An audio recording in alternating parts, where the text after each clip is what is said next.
Graça e paz, igreja. Que o Senhor abençoe a vida de cada um de vocês. Hoje nós temos mais uma Terça X acontecendo e de uma forma muito especial. Quem vai estar ministrando a palavra é o pastor Léo Matos, da Igreja Batista Central em Belo Horizonte. Queridos, essa palavra, ela foi ministrada no Congresso Soma aos nossos jovens e adolescentes. E na hora eu disse, não podemos deixar de, como líderes da igreja, ouvir essa palavra, renovar nossa paixão, a nossa visão celular a cada dia. Deus tem feito grandes coisas já na pandemia, você sabe disso, multiplicação de células, de supervisões. Se Deus quiser, ainda vamos avançar muito mais, porque a PIBJC não para, mas não é por causa da sua força. A PIBJC não para porque o Senhor tem abençoado os nossos caminhos. E vamos avançar a cada dia. Você vai ficar em poucos minutos, em poucos segundos com a palavra do pastor Léo. Desfrute de cada um desses momentos, desse conteúdo tão importante. E em nome do Senhor Jesus, vamos ainda mais reavivar a nossa visão para a vida em células, em nome de Jesus. Pai bendito, abençoa agora cada líder que vai estar nessa noite desfrutando, bebendo dessa palavra, Pai amado. Cada um agora possa estar verdadeiramente fazendo e trazendo para si, ó Deus, a chama de cuidar de vidas, de valorizar a cada dia mais essa grande estratégia que Deus tem nos dado da vida em células. Deus nos abençoe, papai. Senhor, abençoa o teu povo, é a nossa oração, em nome de Jesus. Amém. Líderes PIBJC, fiquem agora com a palavra do pastor Léo Matos, para que o seu coração saia ainda mais aquecido por esse grande movimento da Igreja em Células. Que alegria, eu quero agradecer de todo o coração meu amigo pastor Vandinho, Vander Borges, também pastor Eli Júnior, toda a equipe pastoral dessa igreja maravilhosa, PIB, que coisa linda, PIB do Jardim Camburi. Vocês são incríveis, o Brasil todo tem escutado falar de vocês, aquilo que Deus está fazendo através dessa igreja, e tenho plena convicção que essa conferência será mais um marco na sua vida e na vida de toda a PIBJC. Olha só, eu sempre quando eu me apresento, eu falo 3 coisas ao meu respeito. E para você então que não me conhece, primeira coisa que eu quero te dizer é: eu sou apaixonado por Jesus. Tem alguém apaixonado por Jesus aí? Segunda coisa que eu quero dizer é que eu sou apaixonado pela minha família. Já sou casado há mais de 11 anos com a Lorena, que é pastora junto comigo na Central, e sou pai de 3 filhos. João, que tem 5 anos, Pedro está com 3 anos e o Felipe com 1 aninho. Uma família maravilhosa servindo ao Deus vivo. E a terceira coisa que eu posso te dizer é que eu sou apaixonado pela minha igreja. Tem alguém apaixonado pela igreja aí? Que se você é apaixonado pela igreja, fala: eu sou apaixonado por Jesus, sou apaixonado pela minha família, sou apaixonado pela minha igreja. Eu me converti na Central. A Central é a igreja que eu faço parte, assim como vocês, uma igreja em células, uma igreja em células que busca viver o amor de Deus e transformar o mundo, uma igreja que não está limitada a 4 paredes, mas que também vive igreja, e cada pessoa, extensão ali da igreja nas casas, vivendo igreja através dos pequenos grupos e alcançando muitas pessoas. Hoje eu quero compartilhar com você sobre nós sermos um dentro da visão celular, nós sermos um dentro da missão que Deus nos deu, e assim sermos relevantes na nossa sociedade e na nossa geração. Deixa eu te dizer uma coisa: para nós cumprirmos aquilo que Deus tem para nós sermos relevantes no nosso chamado como igreja, depende de você estar convicto que daquilo que você está fazendo é obra de Deus. Nós somos uma igreja em células, e tem gente que fala assim, célula, será que não é mais uma estratégia entre tantas estratégias? Eu estou aqui para te dizer que a razão de nós sermos em célula, de vivermos dentro dessa perspectiva dos pequenos grupos, não é uma estratégia. Se fosse, eu seria um grande defensor. Por quê? Porque eu fui alcançado através de um pequeno grupo. Foi ali que a minha vida foi transformada. Os meus olhos se abriram, me tornei um discípulo de Jesus, nascido de novo, encontrei sentido para a minha vida, abandonei a vida velha, passei a viver a vida nova e através da minha vida, centenas, milhares de pessoas foram alcançadas. Mas não é só porque é uma estratégia, não. A razão de sermos em célula é uma clara e consistente base bíblica. Você tem que entender que esse não é uma onda, não é apenas um mover, não é um capricho pastoral. Nós somos em célula porque entendemos uma base teológica, é um modelo de Deus. Eu poderia dizer mais que um modelo, é a igreja neotestamentária no século 21, é um lifestyle. É um estilo de vida, e Deus está nos chamando para voltar a esse estilo de vida bíblico. Então, quero te dizer algumas razões para nós sermos uma igreja em célula. Eu quero te dizer algumas razões para você abraçar em unidade e viver como uma igreja relevante nesse tempo. Está preparado? Se você quiser pegar o seu notes, registrar, eu quero te dizer a primeira razão. E a primeira razão que eu poderia dizer para você é por quem nós somos, por quem você é. Volta lá na Gênesis, vai na criação, vai na origem de tudo. Nós somos imagem e semelhança de Deus. Gênesis capítulo 1, verso 26. Quando Deus foi nos formar, Ele disse, façamos o homem à nossa imagem, conforme a nossa semelhança, e domine ele sobre os peixes do mar, sobre as aves do céu, sobre os grandes animais da terra e sobre todos os pequenos animais que se movem rente ao chão. Verso 27 diz, criou Deus o homem à sua imagem, à sua semelhança.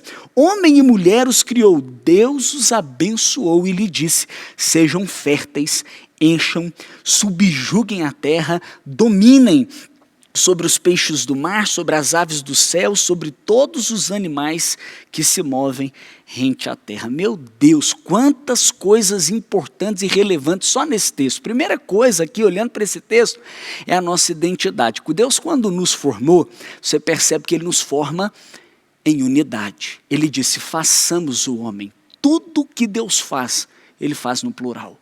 Tudo que Deus faz, Ele faz no coletivo. Ninguém em toda a terra, você pode saber e pesquisar, não fez nada relevante sozinho. Quando Deus vai agir na terra, Ele age Pai, Filho e Espírito Santo. Deus, Ele subsiste em forma de unidade. Deus é um Deus triuno, Ele vive em relacionamento, Ele é um. Deus é um, Deus Pai, Deus é um com o Filho, é um com o Espírito Santo. E quando Ele vai te formar, sabe o que Ele faz? Ele olha para Ele mesmo. Ele olha para Ele e Ele te faz e te forma. Você tem um molde, você é a imagem e semelhança de Deus. Um Deus que governa, um Deus que domina, um Deus que lidera, um Deus que nos chama a multiplicar. Primeira palavra de Deus nas Escrituras já tem multiplicação. Sejam férteis, multipliquem, multiplica a vida minha, a vida de Deus que está em vocês, multipliquem outras pessoas, gerem outros, imagem e semelhança de Deus. Deus nos forma em unidade. Nós somos chamados para viver uma vida em unidade. Como? Como imagem e semelhança de Deus. Não tem como você viver a vida que Deus planejou para você sozinho. Não tem como você viver e viver a igreja, o corpo de Cristo aqui na terra, isolado. Ele nos chama para viver em unidade, Ele nos chama para viver em comunidade. Meu Deus! E não tem como você viver uma comunidade apenas participando de um ambiente onde você só recebe. mas você não contribui, onde você não exerce os seus dons, as suas habilidades, aquilo que Deus te chamou para viver. Então, quando você vai lá na Gênesis, você vê Deus nos formando para viver em unidade, para viver em comunidade. A segunda coisa que eu quero dizer para você é, olha também, não só para a formação, mas olha para o modelo de liderança de Deus no povo dele, com o povo dele. Você então precisa olhar para Êxodo, quando Deus levanta um líder para conduzir o seu povo para sair do Egito, para ir para a terra prometida, para ir para Canaã, para sair da terra da escravidão, para ir para a terra da plenitude, a terra que mana leite e mel. Se você que conhece a Bíblia, se não conhece, eu vou te ajudar. Quando fala do Egito, o Egito aponta para a vida velha, o Egito aponta para uma vida de escravidão, o Egito aponta para uma vida terrena. Quando fala de Canaã na Bíblia, aponta para a vida que Deus tem para nós, aponta para o novo nascimento, aponta até para a nova Jerusalém celestial, que vai descer do céu. Então, presta atenção, Deus, quando ele levanta um líder para conduzir o povo do Egito para a terra prometida, esse líder, chamado Moisés, estava conduzindo o povo sozinho. Só ele, cerca de 1 milhão de pessoas. E então tem uma palavra para ele, está em Êxodo 17, verso 17. Olha aí o que diz Êxodo 18, verso 17. O sogro então de Moisés, usado por Deus, diz para ele: o que você está fazendo? Conduzindo esse povo sozinho, não é bom. Você e o seu povo ficarão esgotados, pois essa tarefa é pesada demais, você não pode executá-la sozinho. Agora, ouça o meu conselho, que Deus esteja com você, seja você o representante do povo diante de Deus.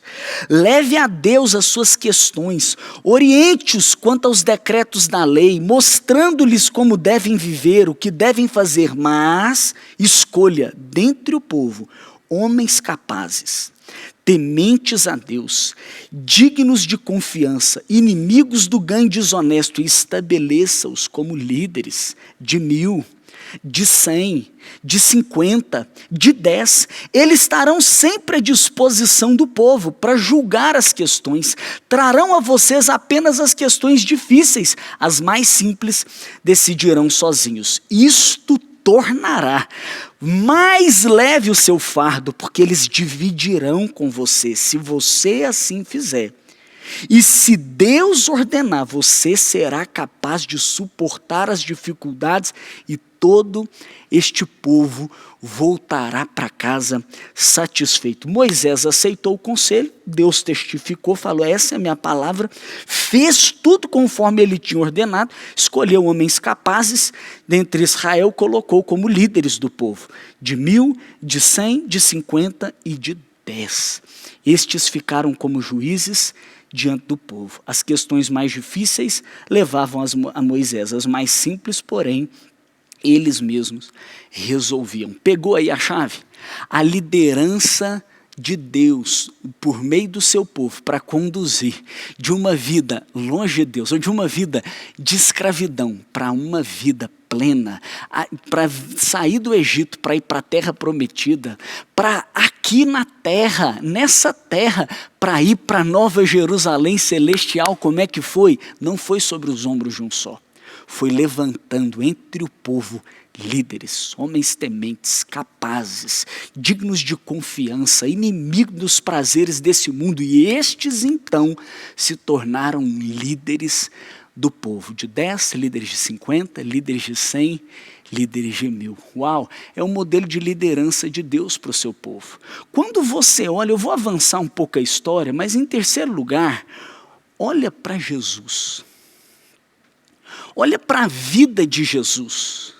O nosso Deus se faz carne, vem Jesus viver entre nós. E o que ele faz? Ele se dedica às multidões, sim ou não? Sim. Mas ele prioriza um pequeno grupo. Ele faz ensinos públicos? Faz. Mas os principais ensinos que ele fazia era com o seu grupo de discípulos. Ele ensinava acerca do reino nas casas, grandes dos milagres na intimidade de uma casa. Dedicou a sua vida para andar com os seus, para viver junto com eles, para relacionar com eles, para transferir a sua vida para eles, a fim de que ele deixasse de ser o unigênito, o único, para se tornar o primogênito, para que os outros pudessem então receber essa multiplicação de vida, se tornarem filhos de Deus, restaurar aquele chamado original e agora, cheios da vida de Deus, darem continuidade. Jesus veio aqui, dedicou sua vida a um pequeno grupo, à intimidade, transferindo e multiplicando, levantando eles para serem relevantes. Jesus, relevante demais, mas ele diz também que aqueles que crescem neles fariam obras maiores do que as dele. Ele passaria o bastão para eles, multiplicaria. Jesus dedicou a maior parte da sua vida nessa intimidade de um pequeno grupo. Agora eu te digo mais, antes dele partir, ele deu uma ordem para os seus. Ele falou: agora vocês vão, toda autoridade foi me dada no céu e na terra, portanto, vão e façam o mesmo, vão e façam discípulos, multipliquem a vida que vocês receberam de mim para outros, batizem eles, levem a uma aliança, ensina eles a obedecer tudo que eu tenho ordenado e eu vou estar sempre com vocês. E os discípulos e os apóstolos foram obedientes, e o que eles fizeram? Revestidos do poder, cheios do Espírito Santo, se tornaram testemunhas em Jerusalém, em Judeia, Samaria, até os confins da terra. Uau! Atos dos Apóstolos é incrível. Atos dos Apóstolos é a história da igreja. E você percebe que Atos de 1 até 7, a igreja estava em Jerusalém. No capítulo 8, ela chega a Samaria, aos povos de outra cultura. No capítulo 9, a conversão de Saulo de Tarso se torna Paulo de Tarso. Ali na estrada de Damasco, se torna um pregador do evangelho. Em Atos capítulo 11, aliás, em capítulo 10, chega Cornélio, um gentio, o evangelho vai se espalhando. Em Atos também ele chega no capítulo 11, né, a Antioquia da Síria, uma das cidades mais importantes de toda aquela região, terceira grande cidade do mundo, ali Antioquia da Síria. No capítulo 13 começam as viagens missionárias de Paulo. 13 e 14, ele evangeliza a província da Galácia. 16, 17, 18, ele evangeliza a província da Macedônia. No capítulo 19, 20, você vê ele evangelizando toda a província da Ásia, e ali ele prega em Éfeso e começa a plantar igrejas em toda a região. E quando você olha para Atos, você vê a história da igreja, você percebe que eles faziam o quê? Eles se dedicavam aos ensinos, eles partiam pão de casa em casa. Olha o que diz Atos capítulo 2, me permite ler Atos capítulo 2, verso 42 a 47. Olha para a igreja do Novo Testamento, é uma igreja que evangeliza, é uma igreja que expande, é uma igreja que é relevante, mas diz a Bíblia que eles se dedicavam ao ensino dos apóstolos. Atos capítulo 2, verso 42.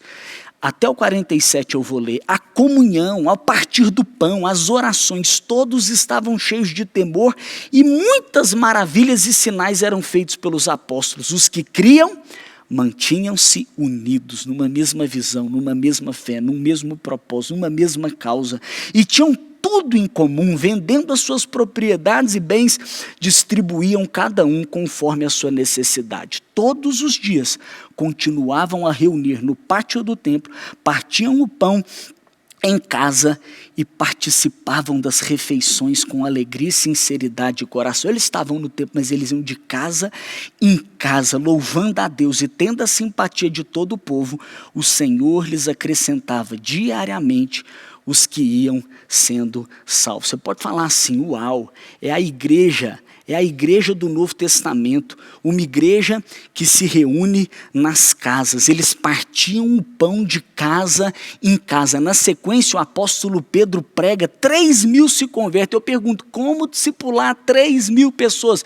Eu vou dizer para você, vivendo os grupos de discípulos de casa em casa. Em Atos capítulo 20, Paulo diz lá, ele pregava publicamente e de casa em casa. Paulo e Silas saem da prisão e vai encontrar com os outros irmãos num local de reunião. Sabe onde que eles vão encontrar?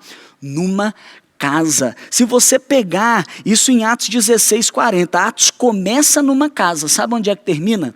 Numa casa. Aliás, o 28, quando Paulo está preso, depois de chegar em Roma, depois de provavelmente ter chegado ali na Espanha, os limites da fronteira ali do Ocidente, termina numa casa. Eu digo, não termina, porque a igreja continua. E a igreja que continua é uma igreja que vive a unidade, a comunidade que Deus estabeleceu desde o princípio. É uma igreja que não pode estar sobre os ombros de um único líder, como em Êxodo na liderança, mas deve ser descentralizada e levantar cada crente como um ministro, cada casa como extensão da igreja. A igreja que se espelha em Jesus, o nosso modelo, que vivia uma vida de discipulado nas pessoas, que pregava também nas casas, ao pequeno grupo que se multiplicou em Atos dos Apóstolos.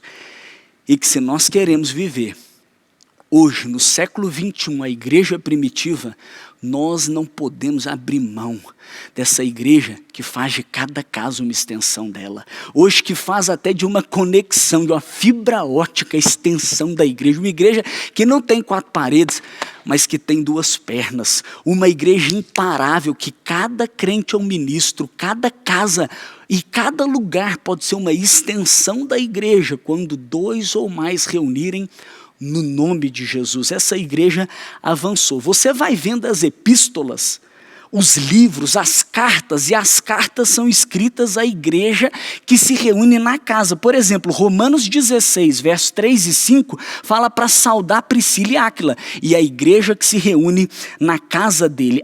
A carta aos cristãos em Roma foi escrita para os irmãos que se reuniam numa casa. Também a de Éfeso, também o povo de Corinto se reunia em casa. Romanos 16 termina com uma saudação para a igreja que se reúne ali naquela casa. Filemon, capítulo 1, verso 2, quando então é escrito uma carta ao amigo Filemon, ele sauda a igreja que se reúne na casa de Filemon. O que é isso? É a igreja que não para e que se espalha através das casas, fazendo de cada crente um ministro. Era para ser assim durante todo o tempo. Mas quando chegou no ano de 313, os cristãos avançando, sendo relevantes, fazendo a diferença. Em Atos fala que quando eles chegavam numa região, era assim: chegaram aqui os que estão transtornando o mundo, os que estão fazendo diferença, pregando o evangelho, sendo sal. Sal é o quê? Sabor. Sal é o quê? Consistência. Aquele que chega e faz a diferença, aquele que carrega valor, os valores do reino. O sal naquela época que Jesus fala seja sal, o sal era usado para preservar alimentos, porque não tinha uma geladeira e um freezer. Então seja sal, preserva os valores de Deus aqui na terra, mas diz também, sejam luz, ocupem posição, sejam influência, façam a diferença. Os discípulos partem fazendo a diferença, ganhando cada um, não apenas como um convertido, como um adepto, mas como um discípulo que se multiplica e ganha outro discípulo, que abre a porta da sua casa para alcançar as pessoas, que aproveita os ambientes para fazer a diferença, para ser sal e para ser luz. Era para ser assim durante todo o tempo, mas a igreja começa a ser perseguida, começa a ser massacrada, começa a ser de certa forma até pisoteada pelos imperadores, por Roma daquela época. Quando então, inacreditavelmente, em 313, não vou contar a história aqui da igreja propriamente dita ali, o que acontece nesses primeiros séculos, quando os cristãos têm, às vezes a cabeça decepada por pregar o evangelho. Às vezes eles eram levados até uma cruz por conta do evangelho, mas inacreditavelmente o Constantino tem uma visão. Era o imperador. Ele teve uma visão e ele viu uma cruz. Ele estava diante de uma batalha que ele ia enfrentar. E quando ele vê aquela cruz, ele percebe uma voz dizendo, com essa cruz vencerás. E ele então se consagra ali a Deus, busca Jesus e ele vence uma batalha que ele achou de certa forma que estava perdida. E ele atribui essa vitória a Jesus. E ele então, no Edito de Milão, 313, converte o cristianismo como a religião oficial do império, a religião de Roma. Isso é bom ou é ruim? Responde aí, isso é bom ou ruim? De uma certa forma é bom. Por que é bom? Porque a igreja que antes estava perseguida, que antes era massacrada, agora começa a ter paz. Ninguém está perseguindo os cristãos. A igreja não tinha lugar para reunir público. Ela ia para as casas, ela ia muitas vezes nas catacumbas de Roma. Ela ficava às vezes escondida. Ela estava espalhada por todas as casas. Sabe o que acontece? Começa agora a poder reunir, não apenas publicamente, mas ter pelo Estado os prédios. São estabelecidas nessa época as catedrais. E a igreja então tem um lugar público e até bonito, bom para se reunir. Isso é bom? Por um lado é bom. Eles tinham seus bens antes confiscados, agora são devolvidos. Mas tem um lado ruim nessa história. Qual que é o lado ruim? Que a igreja ela passa a receber uma grande influência do Estado. Ela passa a ser estatal. Por exemplo, o líder religioso passa a receber um salário do Estado. E com isso, o Estado passa a começar a querer controlar a igreja. A Bíblia que antes era lida, era conhecida pelos discípulos, ela agora tem uma língua, ela agora é restrita ao clero e os leigos ficam sem o acesso à Bíblia. Acontece ali naquela época já, por conta disso, a adesão. A porta de entrada passa a ser a adesão e não a conversão. Antes, para você ser um seguidor de Jesus, era nascer de novo. Era ter uma experiência real com Jesus, era estar disposto a pôr sua garganta a prêmio.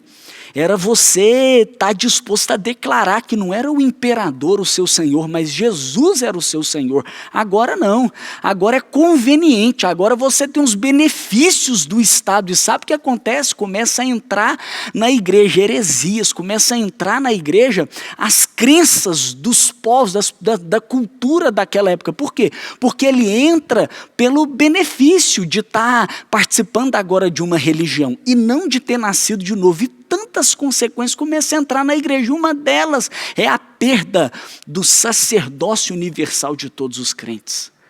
Uma delas, é lógico que a gente sabe que começa a entrar as indulgências, começa a ter a venda do perdão dos pecados, começa a fazer um comércio da fé.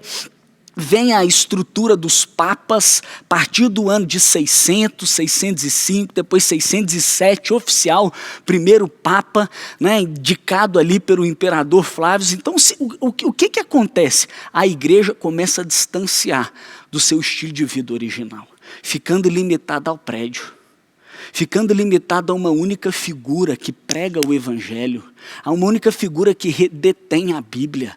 O que acontece depois, pela graça, misericórdia, bondade de Deus, segundo evento, movimento mais importante na história e na vida da igreja depois do que o Pentecostes?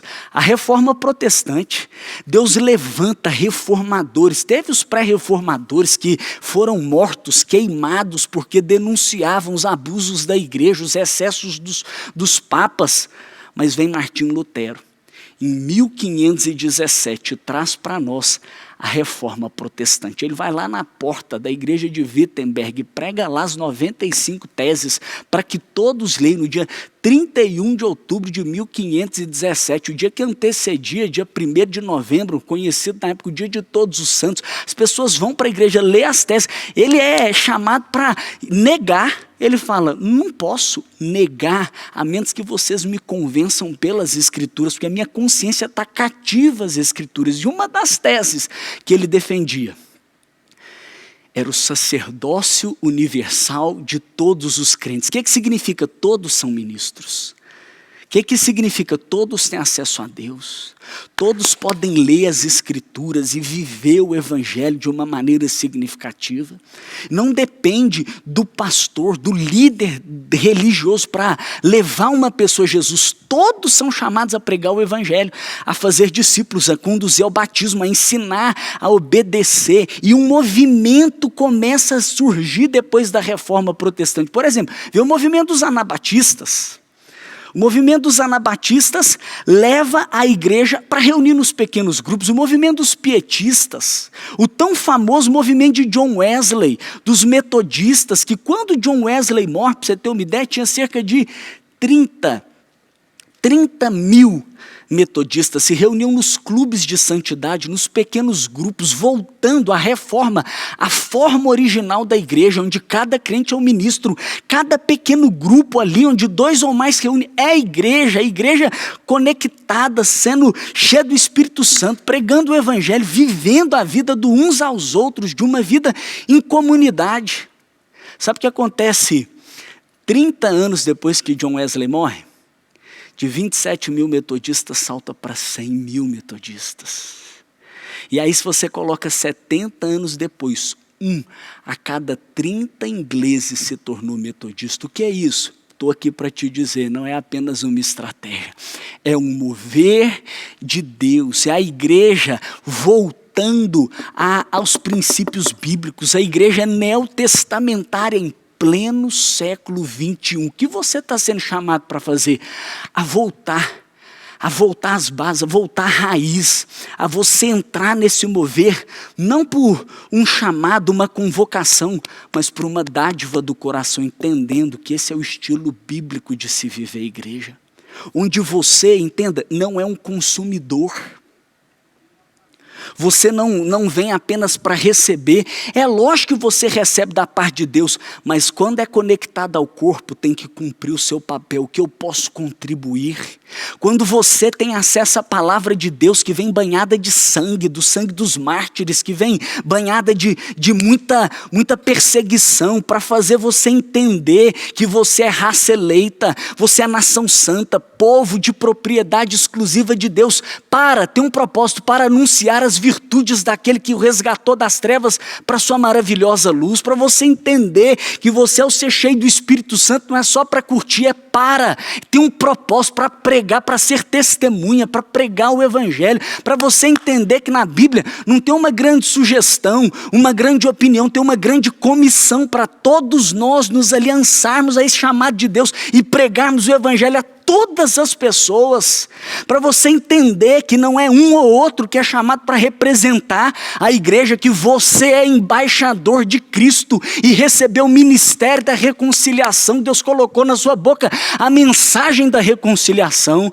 É para você entender que você é chamado para ser igreja aonde você estiver, e tão relevante quanto aquilo que você faz no prédio da igreja é aquilo que você faz como igreja, você ser igreja em todos os lugares, em todas as esferas, você ser salvo, você ser consistente, mas você ser relevante, você ser luz, você ser influente, e ao alcançar essas pessoas, ao pregar o evangelho para elas, não apenas fazer um fã de Jesus, um conhecedor de Jesus, que tem um conhecimento mental, mas alguém que tem uma experiência, que nasce de novo. Você pode discipular num pequeno grupo. Você está sendo chamado para entender que você é um ministro de Deus. E um ministro, ele prega o evangelho. Um ministro, ele faz discípulos. Um ministro, ele discipula outros. Jesus falou, vão e façam discípulos. Até a palavra discípulos está no plural. Você é chamado para fazer discípulos. Não gaste a sua vida. Não gaste a sua vida apenas fazendo coisas para Deus. Você pode fazer. Não tem problema você pode fazer inúmeras atividades, é bom, é louvável, mas invista a sua vida gerando filhos espirituais, multiplicando a sua vida em outra, fazendo discípulos, muito mais do que coisas, multiplique a sua própria vida. E eu tenho a alegria de compartilhar com vocês o testemunho da Central. A igreja que eu digo que eu não frequento, que eu não participo, mas a igreja que eu pertenço. Uma igreja em células, que entendeu isso há alguns anos atrás, que era uma igreja pequena. Aliás, não posso dizer tão pequena, mas tinha suas 350 pessoas. Tudo nos ombros de um único pastor. Tinha que fazer tudo, discipular as pessoas, pregar o evangelho, conduzi-las a Cristo, acompanhar, visitar, tudo. E é como se escutasse a voz de Deus dizendo, as pessoas não podem apenas assentar para assistir. Eles são chamados para viver em unidade, assim como eu sou um. As pessoas, você não vai conseguir liderar todas as pessoas. Você precisa descentralizar. É como se o nosso pastor, ele escutasse e ele enxergasse o modelo de Jesus, vendo Jesus se dedicando a um pequeno grupo. A igreja se reunindo nas casas, e então, pela alegria de dizer que é o meu pastor Paulo Mazzoni, conduziu a Central uma transição. Para não ser uma igreja fechada, para não ser uma igreja das catedrais, a igreja do clero e do leigo, mas para ser uma igreja de que todos são ministros, todos são discípulos. E nós então começamos a pregar essa mensagem. Uma mensagem de que você pode ser. Você, na verdade, foi chamado para ser. Tem um potencial em você para expressar e representar Jesus, para ser um ministro. E abrimos então os primeiros 15 grupos. 15 células. Sabe qual foi o resultado? Com o passar dos anos, pela graça, bondade e misericórdia de Deus, por viver uma igreja neotestamentária no século 21, hoje somos mais de 1.800 grupos. Eram 350 pessoas, hoje pela graça de Deus, nós somos mais de 14.000 pessoas participando. E sabe qual é uma grande alegria? Em que eu fui alcançado por um desses pequenos grupos. Talvez eu nunca entraria num prédio tão bonito como os que a gente tem hoje. Sei que você está olhando para mim, não sei nem se consegue imaginar. Mas meu cabelo não era assim. Eu tinha aquele dread, sabe como é que é? Aquele cabelo estilo Bob Marley. Usava droga antes, durante e depois de qualquer coisa. Infelizmente tive passagens pela polícia, terapias de dependência química, não conseguia viver uma vida diferente daquela porque estava preso nas drogas. Aliás, estava até vendendo drogas. Uma vida sem perspectiva, sem futuro. Mas numa casa, onde fui convidado, ali escutei o evangelho pela primeira vez, meus olhos se abriram. Irresistivelmente eu fui atraído para Jesus. O vazio que eu tinha, que me fazia buscar em tantas coisas, foi sobrenaturalmente preenchido. Jesus entrou e preencheu cada lacuna do meu ser, me completou, me deu sentido. E eu passei a perceber mesmo que agora eu estava cheio de Deus. Passei a entender que minha vida não era um acidente, que tinha um propósito. Fui liberto, fui reconciliado com Deus, cheio do Espírito Santo, empoderado por um propósito. Sabe o que eu queria fazer? Compartilhar. Anota aí, a vida cristã consiste em receber, celebrar, viver e compartilhar. Ao receber eu falei, Deus, obrigado, entendi sentido. Uau, obrigado, o Senhor está preenchendo a minha vida, está me dando sentido. E sabe o que eu passei a fazer? Além de receber e celebrar, viver. Reconciliei com os meus pais, abandonei as drogas, passei a estudar, formei em 2 faculdades, administração, depois em teologia, me dediquei ao trabalho fazendo o melhor para o Senhor, cresci profissionalmente e eu não podia guardar só para mim. Eu comecei a compartilhar. Eu comecei a espalhar. Eu não esperava a hora de liderar um pequeno grupo. Por quê? Porque o Espírito Santo de Deus está em mim. Meu amigo, se o Espírito Santo de Deus está em você, não tem como você guardar essa vida só para você. Se o Espírito Santo de Deus entrou na sua vida, ele te dá um poder que te faz testemunha. Você vai compartilhar. Você vai reunir com as pessoas, você vai fazer discípulos. Você é um discípulo de Jesus. Meu Deus, não tem jeito. Olha, Jesus, a autoridade máxima, dá um comando para uma tempestade, a tempestade aquieta. Ele dá um comando para um demônio, o demônio vai embora. Aí ele vem para os seus discípulos, os seus filhos, e ele fala, vai e prega o evangelho. Cara, se a gente não for pregar o evangelho, eu vou dizer, não é discípulo nada. É fã, é seguidor, é o que você quiser dizer. Por quê? Porque o DNA nosso é o DNA de Deus. O nosso coração agora é o coração de Deus, que vendo o mundo perdido, não resistiu, deixou sua glória, veio aqui, não apenas para viver por nós, mas dar a sua vida por nós, para que a gente não vivesse mais longe dele, desalinhado com o propósito dele. Quando eu entendi, eu falei, eu quero liderar.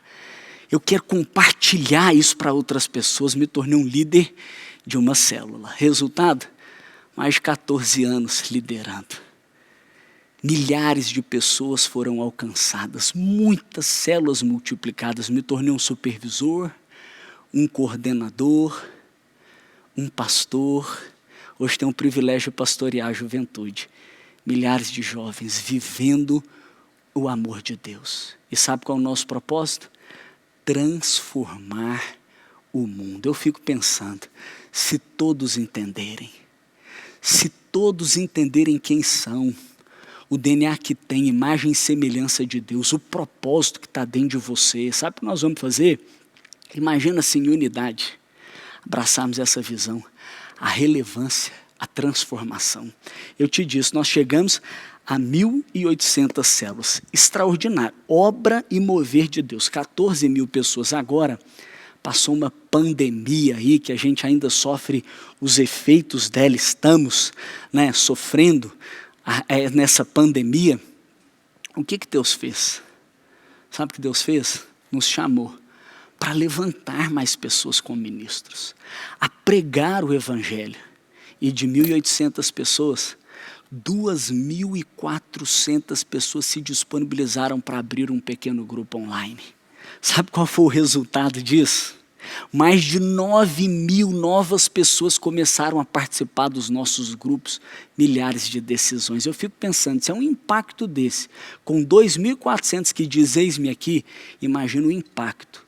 Se todo crente entender que não é um consumidor, que não vem para receber, mas é chamado por Deus para viver o evangelho, para compartilhar, para testemunhar. Por isso eu estou aqui, para desafiar você a não apenas assistir o que Deus está fazendo, mas assumir uma posição de protagonista nessa geração. A não apenas chegar lá no céu um dia e encontrar o seu nome escrito no livro da vida, mas você encontrar o seu nome escrito também no livro que conta o que Deus fez na terra. Eu te encorajo a levantar suas mãos e dizer, Senhor, eis-me aqui, usa-me a mim, eis-me aqui para me posicionar como um ministro e fazer a diferença na minha geração. E sabe o que eu quero fazer agora? Eu quero orar por você. Para você que está sentindo uma chama no seu coração. Para você que quer ver a sua sala ocupada, o seu link de internet aí acessível para tantas pessoas conhecerem a Jesus. Eu estou sonhando aqui de ver milhares de pessoas sendo levantadas para pregar o evangelho e discipular muito bem cada um dos que tiverem um encontro com Jesus através dos pequenos grupos. Por isso eu levanto a minha mão para abençoar a sua vida, te abençoar como um ministro, abençoar essa igreja para ser uma igreja que se multiplica através dos seus pequenos grupos, através das casas, através dos links mesmo de Google Meet, de Zoom, de todas as plataformas existentes para pregar o evangelho. Eu abençoo a sua vida para você viver em unidade nessa visão e te abençoo também para você se levantar como um agente de transformação para fazer a diferença nessa